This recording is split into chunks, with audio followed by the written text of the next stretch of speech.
नर्ला राजनीति रे पुणी झड़ निर्वाचन मामला प्रत्याहार को नहीं हाईकोर्ट रे नुआ दाबी 30 मार्च 2026 आदेश रिकॉल पाई आवेदन। नर्ला विधानसभा निर्वाचन रो राजनैतिक ताप पुणी बढ़ी। निर्वाचन फलाफल को नहीं हाईकोर्ट रे चलीथिबा मामला प्रत्याहार परे एबे ताहाकु पुणी खोलिबा पाई दाबी उठिछि। ओडिशा हाईकोर्ट रे दाखल होइथिबा अंतरीण आवेदन रे 30 मार्च 2026 रे निर्वाचन पिटिशन प्रत्याहार संपर्क रे होइथिबा आदेश को रिकॉल करिबा एवं मूल निर्वाचन मामला को पुणी चालू करिबा को प्रार्थना करा जायछि। एही आवेदन इलेक्शन पिटिशन नंबर 03/2024 रु उत्पन्न बोली दस्तावेज रे उल्लेख रहिछि। एबे आसंतु देखिबा नर्ला निर्वाचन रो भोट गणति। 2024 निर्वाचन रे बीजेडी प्रार्थी मनोरमा महांती 60,7532 भोट पाई विजयी होइथिबा आवेदन रे दर्शा जायछि। कांग्रेस प्रार्थी 62,327 भोट पाई द्वितीय स्थान रे थिले। बीजेपी प्रार्थी अनिरुद्ध प्रधान पाइथिले 47,417 भोट। विजयी प्रार्थी और द्वितीय स्थान प्रार्थी मध्य व्यवधान थिला 5,205 भोट। एही निर्वाचन फलाफल को चैलेंज करी मूल निर्वाचन पिटिशन दाखल होइथिला, किंतु परे मामला प्रत्याहार करा जायथिला। दस्तावेज अनुसार निर्वाचन पिटिशनरଙ୍କ पक्षर प्रमाण शेष हेबा परे मामला प्रतिवादी पक्षर प्रमाण पाई रहिथिला। एही समय 30 मार्च 2026 रे निर्वाचन पिटिशनर मामला प्रत्याहार पाई आवेदन करिथिले। आवेदन रे दाबी करा जायछि जे कांग्रेस रो एक समीक्षा बैठक रे दलीय हाईकमांड निर्वाचन मामला को आगो को नहीं न जिबा पाई निर्देश देथिले।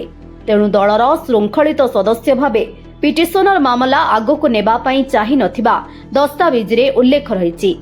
सेही समय रे पक्षगुडी को मध्य रे कोनोसी बुझामणा होई नथिबा मध्य आवेदन रे कहा जायछि। एबे बड़ प्रश्न हेउछि निर्वाचन मामला प्रत्याहार प्रक्रिया आईन अनुसार संपूर्ण होइथिला कि? आवेदनकारी जनप्रतिनिधित्व आईन 1951 रो धारा 109, 110 एवं 111 को आधार करी एही प्रश्न उठाइछन्ति। आवेदनकारी दाबी अनुसार निर्वाचन पिटिशन प्रत्याहार परे आईन रे निर्दिष्ट गेजेट प्रकाशन सह अन्यान्य प्रक्रिया पालन हेबा आवश्यक। आवेदन रे दाबी करा जायछि जे आवश्यक गेजेट प्रकाशन होई नथिला।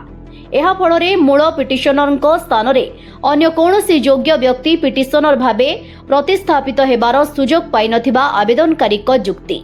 एहा सह प्रतिवादी नामांकन फॉर्म सह दाखल होइथिबा फॉर्म 26 शपथ पथरे शिक्षागत योग्यता संपर्क रे भूल तथ्य किंबा गुरुत्वपूर्ण तथ्य लुचाइबार अभियोग मध्य आवेदन रे उठा जायछि।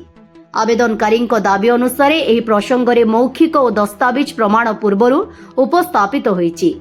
तेणु मामला को प्रत्याहार करदेवा परिवर्ते पुणी खोली एही अभियोग गुड़िकर आईनगत परीक्षा कराजिबा उचित बोली आवेदनकारी जुक्ति रखिछन्ति।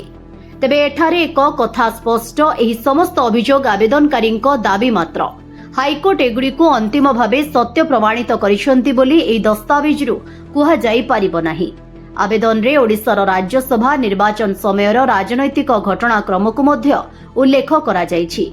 बीजेडी और कांग्रेस राज्यसभा निर्वाचन समय जड़े साधारण प्रार्थी को समर्थन करने दिगरे एकाठी होइथिले बोली दस्तावेज रे दाबी करा जायछि। परे केतेक विधायकों क्रॉस भोटिंग एवं ताहा परे कांग्रेस पक्षरु श्रृंखलामूलक पदक्षेप उल्लेख मध्य रहिछि। एही राजनैतिक पृष्ठभूमि को दर्शाई निर्वाचन पिटिशन प्रत्याहार कारण संपर्क रे आवेदनकारी संदेह प्रकाश करिसंति। एबे नजर हाईकोर्ट रो निष्पत्ति उपरे। 30 मार्च 2026 आदेश रिकॉल हेबो कि? मूल निर्वाचन पिटिशन पुणी चलिबो कि? एवं अनिरुद्ध प्रधान को पिटिशनर भाबे प्रतिस्थापित कराजिबो कि? एही सब प्रश्नर उत्तर एबे हाईकोर्ट रो परवर्ती विचार उपरे निर्भर करुछि। नर्ला रे जे राजनैतिक अध्याय को शेष बोली धरा जाउथला, आईन रो मंचरे सेही अध्याय पुणी खोलिबो कि? एबे एहा ही नर्ला राजनीतिर सबुठारु बड़ प्रश्न। आमर निर्वाचन सरला परे भक्त दास से निजे डुप्लिकेट सर्टिफिकेट आरटीए माइक सब आनिकरी रेडी थे एवं कोर्ट फैसला पाखापाखि राज्यसभा निर्वाचन थिला। दुई पार्टी भितर बुझामणा हो गले से माने तांकर भितर बुझामणा काଣା हला हो गले, किंतु तापरे आमे कोर्ट रो द्वारस्थ हेलु। कोर्ट के सब डॉक्यूमेंट देइछु। कोर्ट भी 19 तारीख से ग्रहण कले एवं आगामी दिन रे भी 29/10 आउ थे डेट देछन आउ एटा जेन डुप्लीकेट सर्टिफिकेट देई करी लड़ी थे इलेक्शन एटा तो नहीं हबार कथा जेहेतु एटा आईन रो अमान्य अच्छे अटे आउ एटा निश्चय हाईकोर्ट आम द्वारस्थ हो विचारपति निश्चय या ठीक विचार करबे बोली आशा रखीचु।